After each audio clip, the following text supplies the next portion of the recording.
Ang bawat bantayog na gaya nito, paalala sa mga nangyari noong lumipas, kumakatawan sa mga tao at nangyaring dapat nating iharapin. Mga bayan, inilibig ko ang Pilipinas, aking lupang simbahan, hana ng aking lahi. Halo ko ang aking buhay, pangarap magsisikap sa isang Pilipinas. Kapatid na talibay, bigay ang udyat sa nais mati.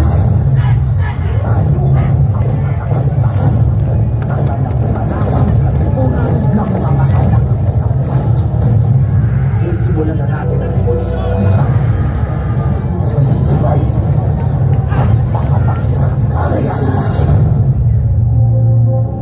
Mag-aalal tayo ng mga opisyales para mamuno sa pamahalaang pangungasilan. Magsisimula tayong mamili ng isang pangulo. Kaya na naman pati ng bagong pangulo ng pamahalang revolusyonaryo.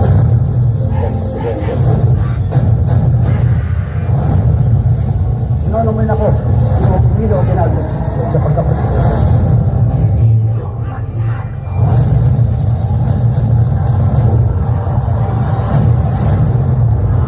Si Andres Bonifacio, mabuti at matapang na tumulong sa ating mga Pilipino.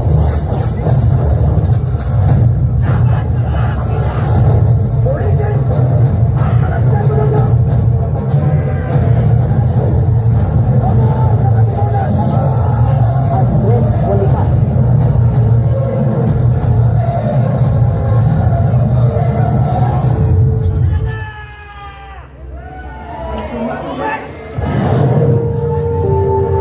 Namatay ka para sa ating bayan. Lumikha ng mga Filipino pang kami inulat sa katotohanan. Nawang dahilan kung bakit namin nakamtan ng kalayaan. Ang bayaning isinilang sa bayan ng Calamba, Jose Portasio Rizal, Mercado Alonso. Ayan na. Jose Rizal. Sa mga kasamaang kinakaya.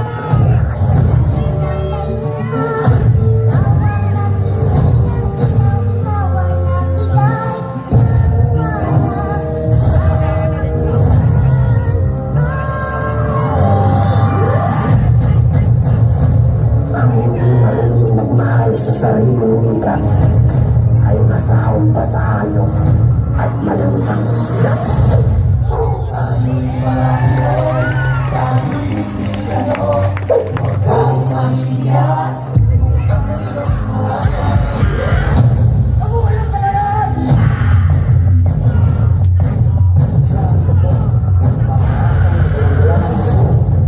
Kapitan Emilio Aguinaldo.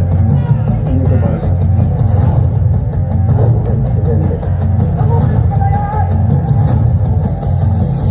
Huwag maging dayuhan sa sarili nating bayan.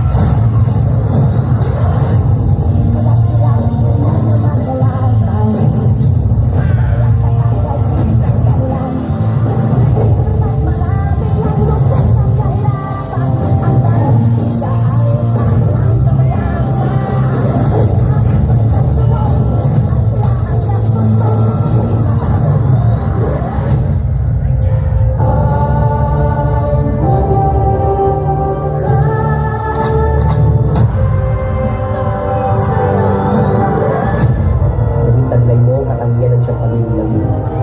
Kaya karapat dapat na bayani ka ba ito? At sa lupang iyong hinirang, ang kamatayan mo hindi namin malilimutan ng pagdiwa.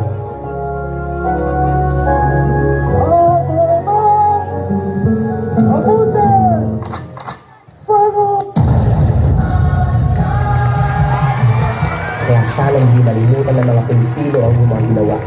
Dahil ang mga naging ampag mo sa kasaysayan ay nananatili pa rin sariwa upang hindi masayang ang kanyang mga sakripisyo para sa bansa.